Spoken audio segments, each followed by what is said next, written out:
it's working on it. So thank you so All right. much for being here with us today. I am super excited to just hear from you a little more than I usually get to in clinic, and then also share kind of what you do and a little bit about how much it's helped me deal with some of the things that I've been dealing with. So we'll give everybody a chance to hop on. But I shared earlier in this series just the last journey of the last couple of years. And boy, has it been a doozy. I have been dealing with migraines and vestibular issues and dizziness and vertigo, real panic attacks. And I know that that surprises people who've known me for a long time, that you would think I would never get panicked about anything, especially those of you who have worked with me. So it's been really interesting. It's been different, and it's been very frustrating, and insomnia too. And so I have explored all kinds of things to just try and get my life back in order a little bit. And one of the things I shared early on is that it's really hard to build a successful business when you're not right here and you're not right here, right? So that foundation of mental and physical wellness is crucial to long-term success. So I am super excited to introduce you all to Cris. I call him Dr. Cris, who is my acupuncturist. He has a bachelor's in sports science, right? Sports science That's correct. Yeah. medicine. Yep. Yeah. That's right. Yep. And then you have a master's in traditional Chinese medicine and acupuncture from the Pacific College out in San Diego, right? That's correct. Yeah. Yeah. The Okay. school used to be called Pacific College, and I think they changed their name to Pacific College of Health Sciences now. But yes, in San Diego. Okay. Great. So I know that you've got a great background, several different degrees. Before we dive into the traditional Chinese medicine, I think is really important, and people aren't familiar with even just I don't know, the meditative aspects of it and the philosophical aspects of it. But before we dive into that, why this? Because you've got several other things that you could have done. What drew you to this? Yeah, that's actually a really good question, and I get asked that a lot in clinic. This wasn't my first choice. In fact, like most people, probably going into college, you're not sure what you want to do. So I started out as like what all my friends would be doing, which happened to be computer science. So I started out as a computer science major. I had no idea that that was something that I wanted to do or not want to do. It was just something that people around me did, and so I chose to go down that path, quickly realizing that I couldn't sit in front of the computer for hours on end doing code. And so I had to look for different things. I kind of jumped around and then ultimately looked into something that was more health related and more wellness and like health related, basically, that I can get into. And so I stumbled upon a friend of mine said, "Hey, check out this exercise science sports medicine degree." And so I did. And so my first few classes of that, it really got me interested in the body, how the body works, how efficient it works when it's healed and when it's good to go. And so I pretty much did my bachelor's in that. So I went to the University of North Carolina in North Carolina, in Chapel Hill, North Carolina. And so finished my degree there for undergrad, and then knowing that I wanted to pursue something deeper in the health field. And like most people in that degree, they tend to go towards physical therapy. And so physical therapy was the first thing that I immediately looked into. It made sense to me at the time. I was really interested in more the sports and rehab aspect of things. And so it really kind of resonated with me. And so I pursued working after I graduated from college from undergrad, I pursued working in a clinic in Reston, Virginia. There I worked side by side with orthopedic doctors and several physical therapists, and an amazing practice, and loved every single minute of it. And so I wanted to test the waters and see if I wanted to do that before I moved forward with a graduate degree. And so what ended up happening was, I was at that tail end where I said, okay, this is what I want to do. I want to be a physical therapist. Let me go ahead and apply to schools, and so which I did. So I applied to George Washington University in the DC area. I applied there, and then quickly, what ended up happening was how I really got interested in acupuncture was I hurt my back during a workout in the gym. So just like any young 20-year-old thinking you're Superman, I was doing some deadlifting and I hurt my back. And knowing what physical therapy would do, I kind of had an idea because I've been working in that field, how the rehab would go. I always was curious about acupuncture. I have a lot of training in martial arts and the different kind of that style of training, whether it's internal arts with Tai Chi and meditation, or the external arts as Kung Fu, and the different styles of martial arts. I got into that. And so I have that as my background. And so I've always been curious to go deeper into um, still health, but in the realm of holistic care within kind of, Chinese medicine and all these different things. And so going back to where I was earlier, so I hurt my back, I couldn't stand straight. I had to call my friend. I said, hey, I kind of hurt my back. I can't even drive. Can you take me to this place? And then I just looked up an acupuncturist close by. And so took me there, and amazingly, within a few seconds of him inserting a needle within my back, I was able to stand straight. Mind you, getting into the office, I couldn't even stand straight at all. I was in a lot of pain. So he put a couple of needles in my hand, and I was really surprised in how effective and how quickly I was able to go from basically hunched over, couldn't stand straight, to standing straight. So granted, it took several sessions to really resolve what was going on, but the fact that range of motion within a few seconds with just 2 or 3 needles within my hand got me that result. I quickly changed my mind in terms of going into physical therapy and then pivoting and going into acupuncture. I still love physical therapy. I loved everything I learned, and I still am connected to a lot of people in that community. But I decided to do something more along the realm of Chinese medicine and acupuncture. So that's where I ended up moving to San Diego. That's where I went to school at Pacific College and got my master's degree in traditional Chinese medicine. And there you're trained to do acupuncture, of course. Chinese medicine also includes herbal medicine. So we learn a lot of different supplements and different parts of plants to help people regain their health. And with that too, the big part of it is lifestyle coaching and learning how the body works within yourself, within surroundings, and within other people. And so I like that, how it's really a very integrative system. That was a very long-winded answer. No, not at all. I find it fascinating that you have that history with Western medicine and physical therapy and orthopedic doctors and this more Eastern discipline. So I found that interesting. I'm really glad that you did pivot. I'm so glad that you hurt your back all those years ago, because you wouldn't be here, and we don't have a lot of options for acupuncture at all. And I think you just really showed up just in the nick of time. So I mentioned some of the things that you've helped me with, and I've hurt my back too, and he's helping me with that. What are some of the things that people can expect if they've never, and y'all, I'm a needle phobe before you even think it, like really, really needle trauma. So if I can do it, you can do it. But what can they expect? Help with back pain? Yeah, so the big thing, and most people, I would say, a good 99% of the people that's never had acupuncture before, the biggest fear is needles. You hear the statistic all the time. I'm not sure how accurate it is, but you hear it, where number one fear is public speaking, number two is needles. So it just, whether that's true or not, the emphasis is there that there is some kind of phobia of needles within our culture.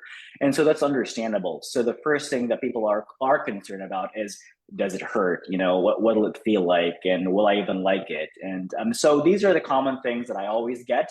And first time patients, I always try to be as I'll accommodate people in terms of where they are in that fear spectrum, right?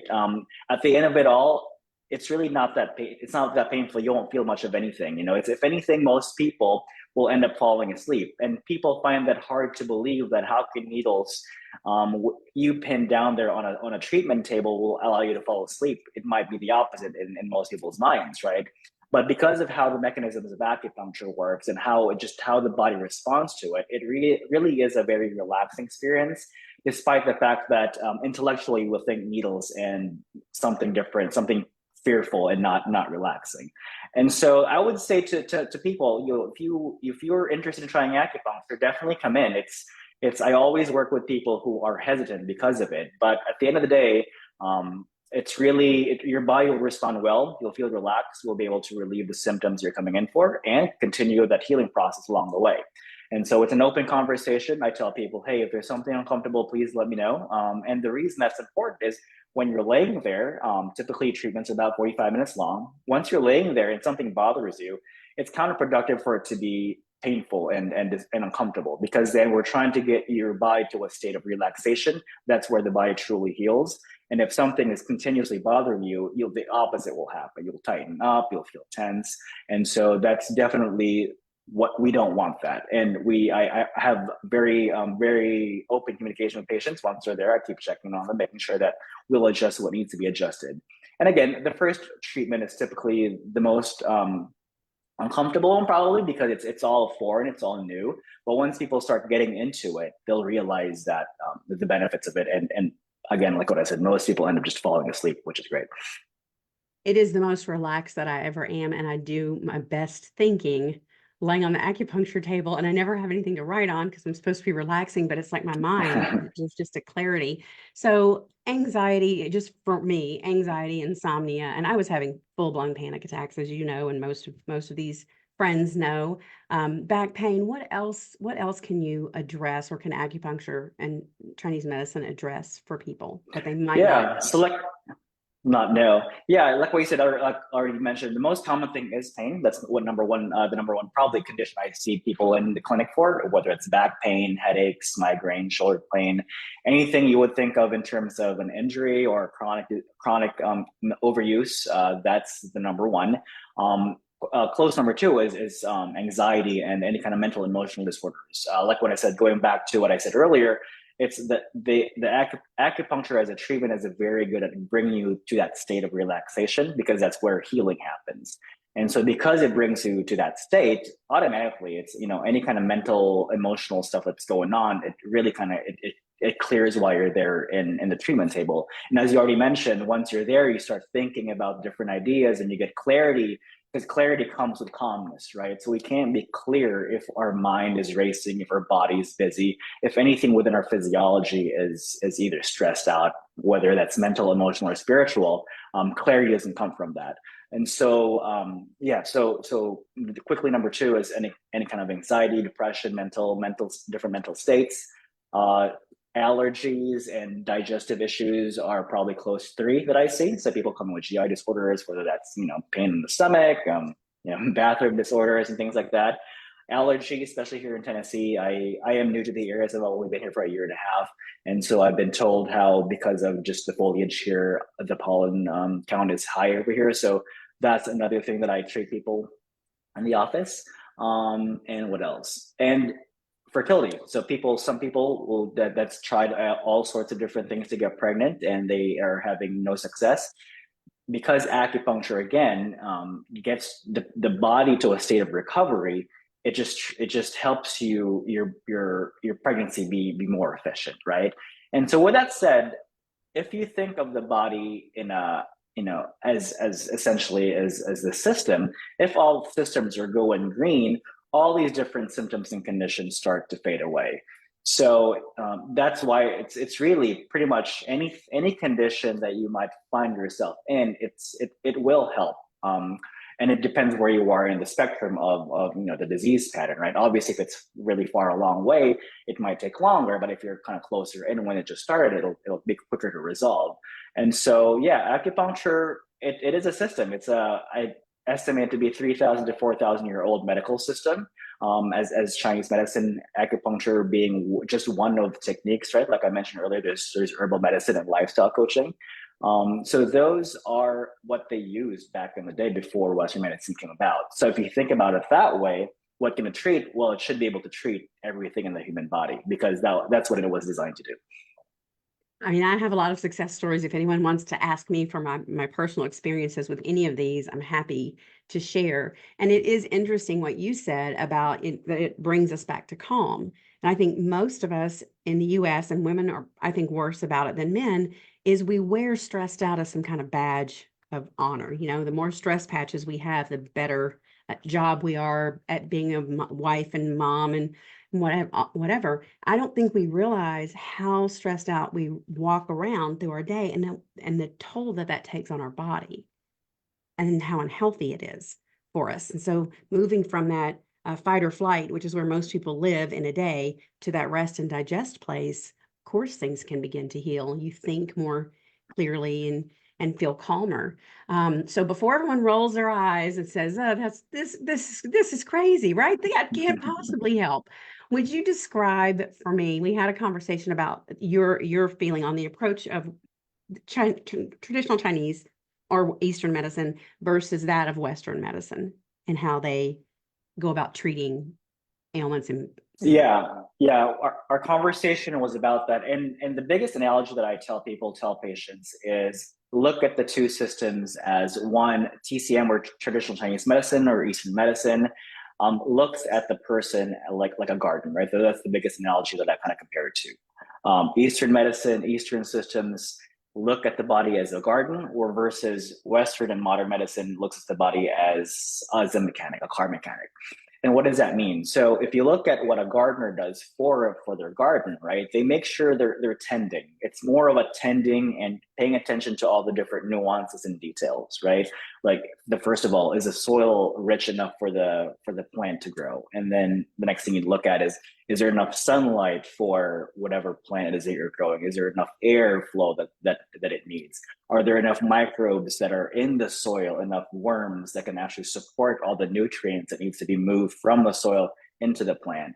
And so it's a very dynamic and a very nuanced way of looking at something. Anything that's biological in nature, you have to look at it that way, right? And our body is obviously biological. We're not a bunch of parts stuck together. And so that's how acupuncture sees someone. We look at a person, sure, we have these symptoms and they're coming in for this particular symptom, maybe one or two that they're concerned about, but you have to look at everything else. People always will say mind, body, right? Mind, body, spirit. And that is absolutely true. And you can't even separate it within the system. There's no, let's treat the mind first, let's treat the body first, let's treat this first. Because you can't, you can't just say, hey, let me plant this flower and let me pay attention to the sunlight first before I pay attention to the soil. Like it's really all at the same time. It's just a matter of how do they interact. So the biggest focus really is relationships and interactions. How does the plant relate to, and the relationship with the soil? How does it interact with the sun? How does it interact with the plants around it? So that is the paradigm that the system plays in. If you flip that over to Western medicine, it plays in a different kind of system, right? It looks at the body almost very mechanical. So that's why the tools that in Western medicine that's strong is antibiotics, surgery, and things that are almost mechanical in nature, where this part is broken, this part is is there's some disease in it. Let's remove it and replace it with something else. So it's really looking like a mechanic, where you pop the hood and let's see what's going on with it, and almost like plug in. That's why the diagnostics in Western medicine is so used, right? Let's do the blood work, let's do the scans, and it's very much modeled like a car. Let me get this reader and plug it in and see what it spits out. Like, what does the blood work tell me?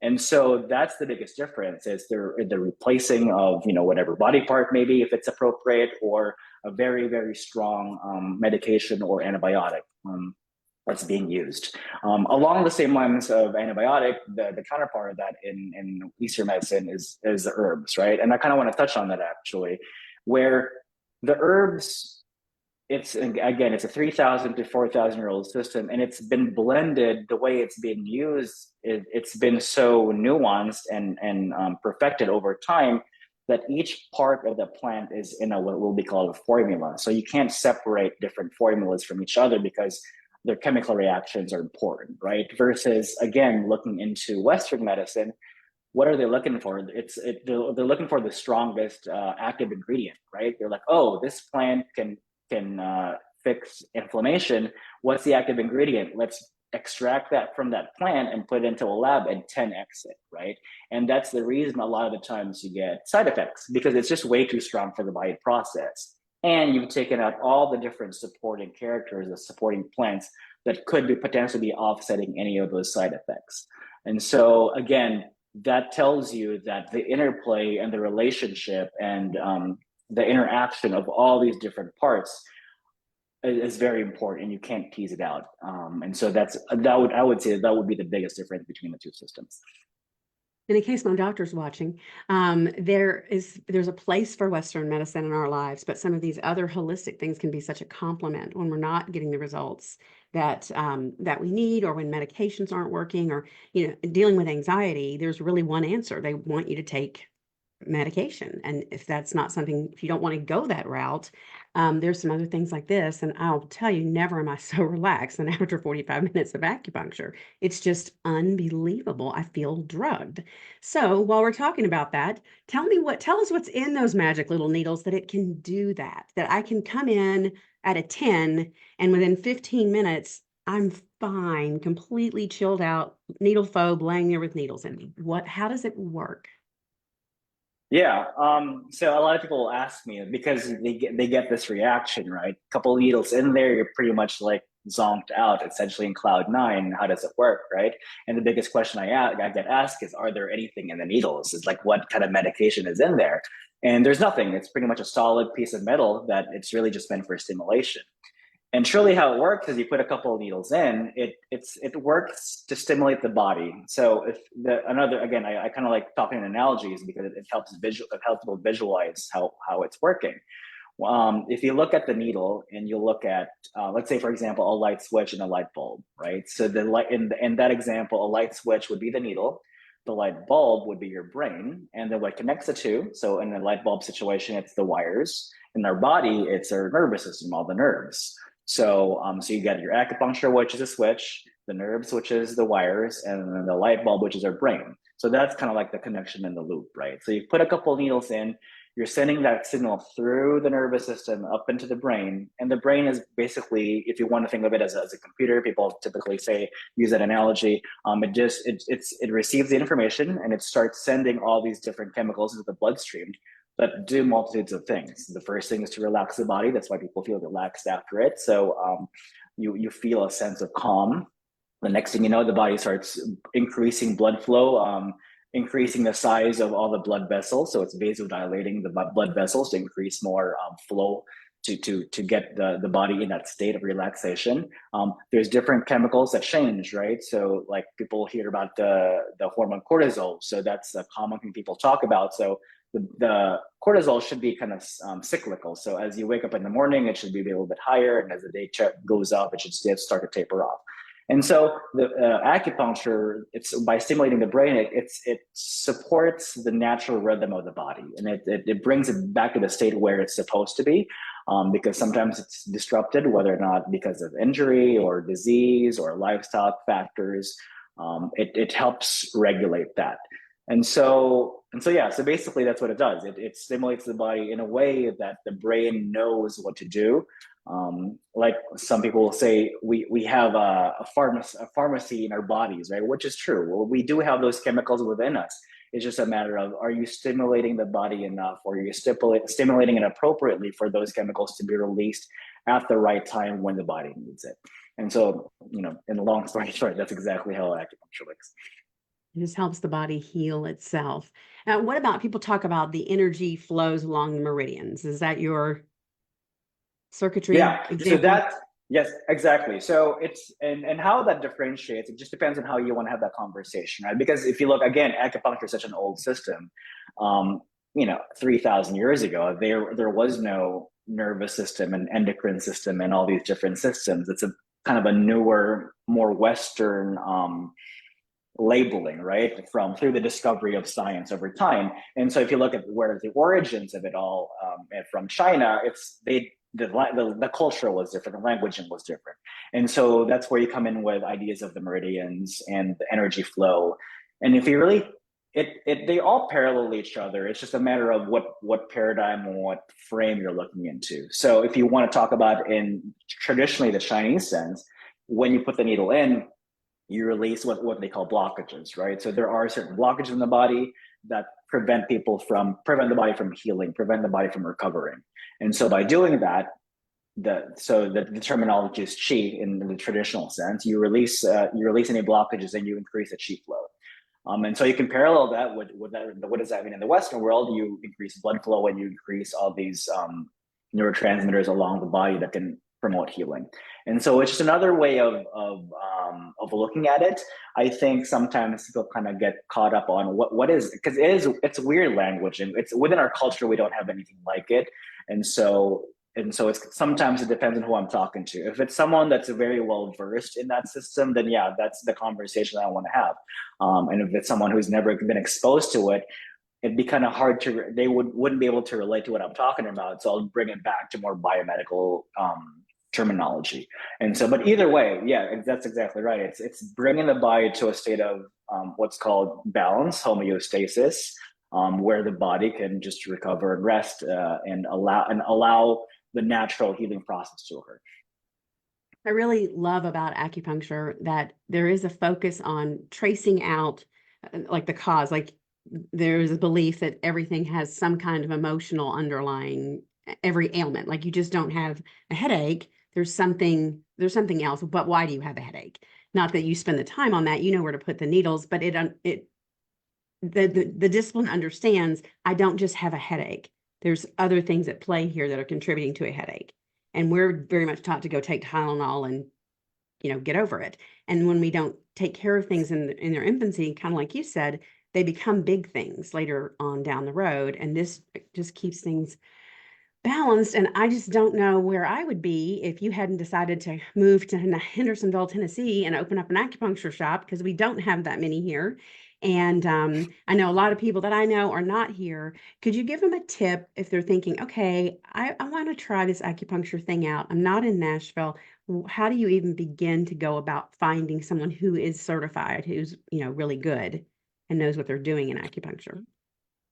Yeah, so definitely you want to see what the person's background is. Right now, so there's a big confusion between acupuncture and dry needling, for example, right? Because Right. people, especially in this area, there's more people that practice dry needling, and that could be a chiropractor, a physical therapist, an MD.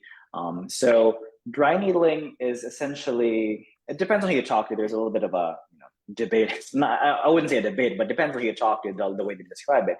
But dry needling is essentially under the umbrella of acupuncture, right? We're using needles. If you look at dry needling as a technique, they are using acupuncture needles, but it's very much focused on musculoskeletal diseases, right? So that's joint, tendons, muscles, any kind of those types of injuries. Chinese medicine and acupuncture and TCM, like what we mentioned earlier, goes well deeper into that, right? Like even as far as the emotional connection to your ankle injury, essentially, if you want to take it that far, because we have the capacity to do that within the system that we're given, that we're trained in. And so that's the first thing you kind of want to see: is it, am I going to someone that does dry needling, or am I going to someone that's truly trained in traditional Chinese medicine? And so that basically is like looking at the background of the person. Or did they go to school for it? And where it stands now in the US, someone has to go through their bachelor's degree and then go to a graduate program, which some people graduate with their master's. And then now, because just like any other profession, they're kind of expanding it into a doctorate. Like you have your physical therapist, it used to be a bachelor's, master's, and now it's a doctorate. Same thing that's happening in the Chinese medicine and TCM world, where some people have their master's, some people have their doctorates. And so that's what I would say, that's what you want to look at is, well, how are they trained? Is it through that paradigm, through that TCM medical system? Or is it someone that was trained, for example, chiropractor or physical therapy, that just happened to do dry needling and has those skill sets? Not that there's anything wrong with that. I don't want to make it sound like it's not valuable, because it is valuable. But if you are looking for someone specifically for acupuncture, then you want to make the differentiation. Are they trained in that system, or is it a profession where they had an adjunct training with dry needling? So there's a lot of colleges here in the country that train people with acupuncture and Chinese medicine, and I would say just look at their training, or if you can't figure it out on their website, give them a call and just kind of ask them.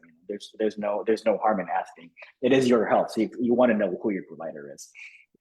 And dry needling, my physical therapist and chiropractor offer that, but it is like we said in the beginning, it's a mechanical process. It isn't tracing out the energy flows or whatever. There is no spirituality to it. It really is more like that car mechanic, and they're putting the needle where the pain is. Whereas acupuncture, when I come in and say my back hurts, you do a series up my arm, if I'm not mistaken, Right. or my back to Right. balance it out. So Yeah. it's fascinating. You can read more, post any questions in the comments. I'll be happy to answer them. Get with Cris on the answers. If you are within driving distance of Hendersonville and you're struggling with any of the things, just from my personal story, I'll tell you, it's certainly worth a try. And I love that it's not another medication added on to. Many of you know I had a kidney transplant 9 years ago. I'm on enough stuff. And so I love this holistic option for people. And it's so incredibly effective. Cris, anything that we didn't get to today that you want people to know about what you do in I acupuncture? think Yeah, I think we cover everything, but just to emphasize, like if you are hesitant trying it, please don't, because really it's truly just that a lot of the time it's just that mental block that people associate needles with something painful, and it shouldn't be that way. So, at the very least, at least come in for a treatment. If it's not me, if you're not in the area, see someone and just at least try a treatment and really see how you respond to it, because you won't really truly know the benefits until you try it. And it's a super effective system that will help all sorts of ailments. And it would be such a shame if you if it'll help you and you weren't able to go in just because of the fear of needles. So definitely you should come in for a treatment. It's the tiniest little needle. It's nothing like a shot needle or anything. It's super fine, and you really don't feel it. And that's coming from someone who is deathly terrified of needles. So, anyway, this has been Healthy, Wealthy, and Wise number 10. Cris, thank you so much for your time. I think I Of see you course. next Wednesday. I can't wait. And y'all drop comments in the comment section below, right? That's what they call them, and we'll try and answer them for you. All right, bye everybody. All right.